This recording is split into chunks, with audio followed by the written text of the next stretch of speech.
दोस्तों, इत्तेफाक से 3 बात एक साथ हमारे सामने आई है।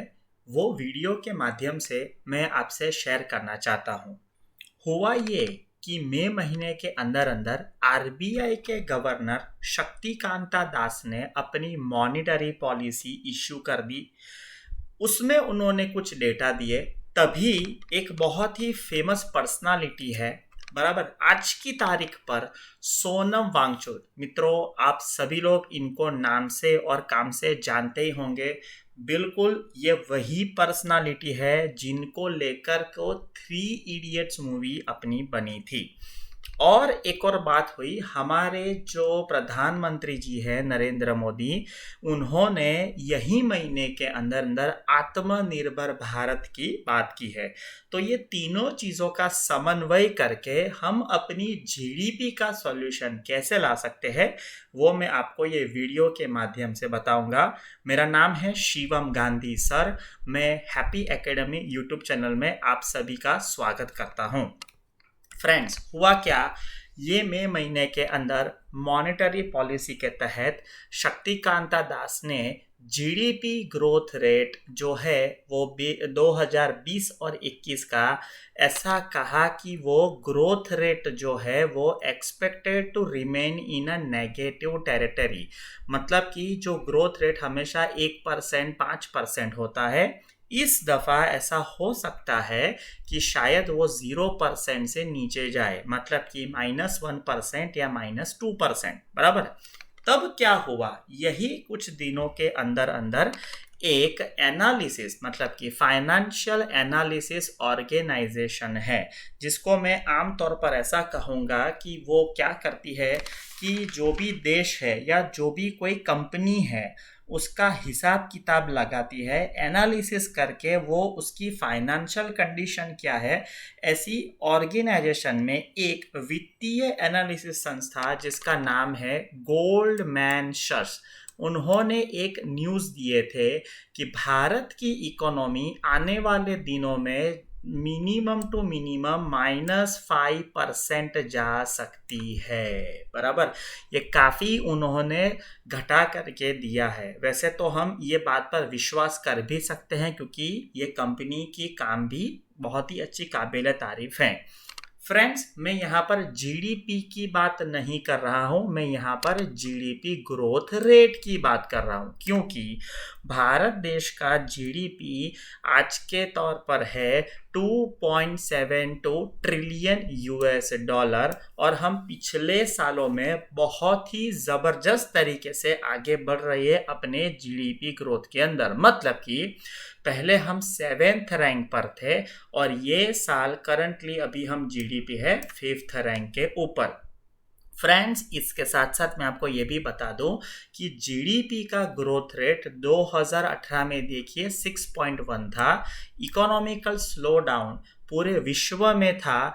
इस वजह से 2019 के अंदर हम 4.2% का डिजिट हासिल कर पाए, जो आज की तारीख पर 5% है। और अगर एक्सपर्ट्स की मानी जाए तो कोविड के कारण 2020 में ये ग्रोथ रेट 1.2% 2020 के अंदर रहेगा, ऐसा माना जाता है, बराबर।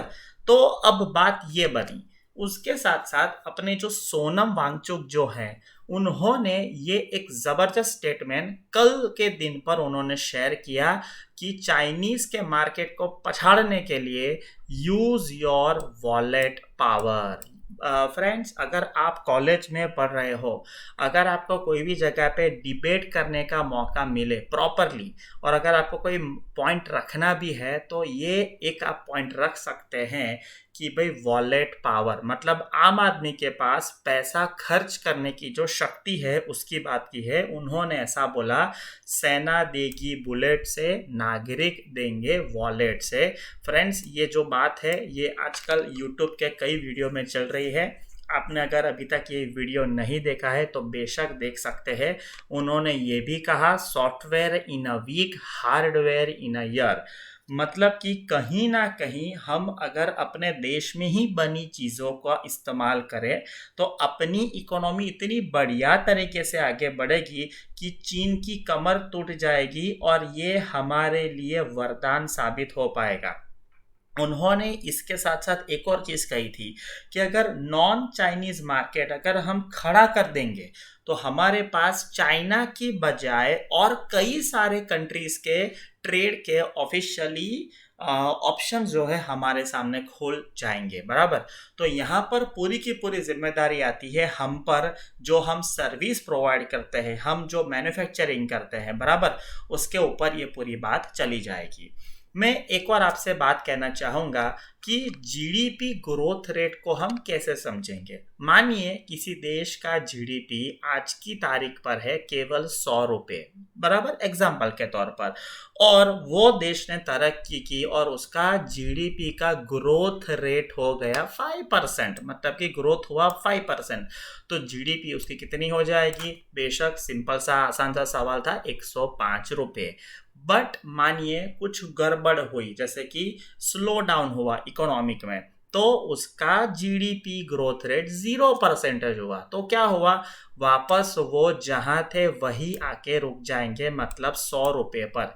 एक तरीके से ये पॉजिटिव है कि घटा नहीं, हम जहां पर थे वहीं पे आके वापस रुक गए। मगर मगर मगर जैसे अभी कोविड का पेंडेमिक आसपास चल रहा है, इंटरनेशनल ग्लोबल मार्केट की प्रॉब्लम है, इस वजह से मानिए अगर -5% हुआ तो जीडीपी कहां पर जाके रुक जाएगी? 95%। तो गोल्डमैन सच जैसी जो कंपनीज है वो आज के दिन पर ऐसा प्रिडिक्शन कर रही है कि भारत की जो अर्थव्यवस्था है इसमें ये चीजें शायद हो सकती है। मगर मैं और आप मिलके हम ये होने नहीं देंगे।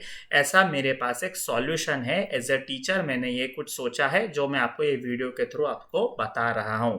हम कम से कम एटलीस्ट 0% या 0% के ऊपर के पॉइंट पर रह सकते हैं। कैसे? तो चलो, कोई भी देश की जीडीपी 3 मुद्दों पे हमेशा रहती है। पहला पार्ट है एग्रीकल्चर, दूसरा पार्ट है उसी का ही मैन्युफैक्चरिंग या फिर कोई आप इंडस्ट्री ले लीजिए, और तीसरा होता है सर्विस सेक्टर। बराबर। अब अपने भारत में क्या है सबसे मज़ेदार बात, एग्रीकल्चर सिर्फ 16% जीडीपी कंट्रीब्यूशन देता है। मगर द बेस्ट थिंग, आज के दिन पर अगर आप रोजगारी एम्प्लॉयमेंट की बात करेंगे ना, तो 51% एम्प्लॉयमेंट या घर पे आमदनी एग्रीकल्चर से आती है। 2008 में हुआ रिसेशन या उसके पहले भी जो .com समस्या थी, वो सब में भारत को ज़रा सा भी प्रॉब्लम नहीं हुआ, हिला नहीं। उसका एक ही और एक ही फ़ायदा था, हम एग्रीकल्चर में इतने ज़बरदस्त काम में जुड़े हुए हैं। जैसे आप पशुपालन भी इसमें ऐड करिए, डेयरी फार्मिंग में आप उसमें ऐड करिए, तो जीडीपी की जो नींव भारत में है वो काफ़ी गहरी है और चट्टान की तरह एग्रीकल्चर मजबूत खड़ा है। तो हमें फिक्र करनी पड़ेगी सिर्फ 2 जगहों की, एक है मैन्युफैक्चरिंग इंडस्ट्री और एक है सर्विस सेक्टर। फ्रेंड्स, मैं क्लास के अंदर जो लेक्चर लेता हूँ उसके थ्रू मैं आज एक पॉइंट बताऊंगा। मैन्युफैक्चरिंग और इंडस्ट्रीज जो है उसमें भारत के अंदर कुछ स्टेट है, राज्य है, जैसे गुजरात, महाराष्ट्र, तमिलनाडु, कर्नाटका, तेलंगाना, छत्तीसगढ़, वो मैन्युफैक्चरिंग को 60% कंट्रीब्यूशन दे रहे हैं। बराबर। और हमारे पास मेक इन इंडिया और मेड इन इंडिया जैसे ऑप्शन आज के दिन पर अवेलेबल हैं। हम इंडिया में ही बनाएंगे और हम इंडिया में ही वही चीज़ों को बेचेंगे। हाँ, उसके साथ साथ हम बाहर भी बेचेंगे, मगर हम बाहर से आई हुई चीज़ों को अपने देश में अंदर अगर ले भी ले तो भी एज अ कस्टमर हम उसको खरीदने से पहले 2 बार सोचेंगे। हम ऐसा प्लान करेंगे कि जो मेरे जेब में पैसा है, मुझे ज़रूरत हुई, मैं आज कोई चीज़ ले रहा हूँ, तो मैं अपने ही किसी भारतीय के जेब में एज अ आमदनी में जाने दूंगा। हम सर्विस सेक्टर के अंदर भी ऐसा कोई दिमाग लगा सकते हैं कि मैं सेवा कैसे दूं। मतलब कि जैसे अभी ये मेरी एजुकेशन सेवा है, तो मैं लोकल लेवल पर या फिर डोमेस्टिक लेवल पर मैं ऐसी कौन कौन सी सेवाएं लूं, या तो फिर मैं प्राप्त करूं जो किसी भारतीय द्वारा दी जाती है। अगर हम ये काम में जुट गए तो शायद मेरे ख्याल से ज़्यादा 2 महीने लगेंगे, हमारी गाड़ी आराम से पटरी पर आ जाएगी और हम सब मिलके कोई भी बड़ी कंपनी के जो भी डेटा है उसको हम मुंह तोड़ जवाब दे सकते हैं।